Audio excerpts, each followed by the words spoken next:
Tiens, en parlant d'une carrière, dans ton album, il y a plein de chansons qui sont dédiées à la famille, aux gens que t'aimes bien. Sourire de silence, ça rend hommage à ton père. C'est un petit hommage à papa. C'est vrai, de quel genre?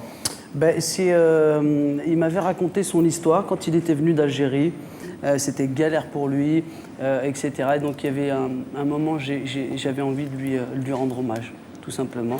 Joli. Et, voilà. Bon, il y a une chanson qui s'appelle Elle chante pour moi, là c'est pour...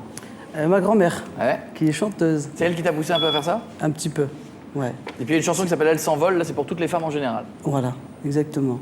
Moi, la mienne, elle ne s'est pas envolée, donc tout va bien. Tu as vérifié, t'as appelé il y a 5 minutes, elle est encore à la elle est maison. venue. Et voilà, donc Mais j'ai l'impression que ton album, c'est que des belles chansons, des messages d'espoir. Des hommages. Quand ça va mal dans le monde, quand les communautés ont tendance à mal se comprendre, plutôt parfois que se haïr d'ailleurs, parce qu'on se rend compte que c'est plus des fois de l'incompréhension que de la haine. Un petit peu, c'est vrai que sur celui-là, je pense que il Ou de la est bêtise. très personnel.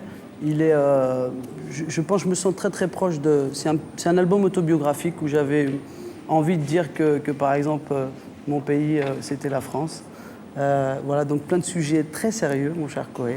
Parce qu'on disait, par exemple, on parlait beaucoup d'intégration, et je pense que c'est pas l'intégration en tant que Français, c'est l'acceptation, par exemple. Voilà, donc, et j'avais envie de le dire. Voilà, quoi, c'est Il y a des choses qui t'ont choqué dans la vie de tous les jours,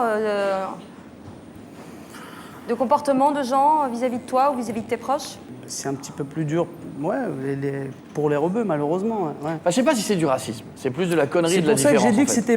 c'était pas du racisme. Parce que le C'était racisme, important c'est- de le souligner que c'est un- c'était pas du voilà, racisme. C'est Voilà. un grand mot et je pense que voilà, il y a plus souvent de conneries et de mise à l'écart et de différence et d'incompréhension que de racisme. souvent. Complètement. C'est pour ça que je parlais d'acceptation, par exemple. Si t'avais un message à passer en ce moment pour la France, qu'est-ce qui t'énerve? Le truc qui t'énerve le plus?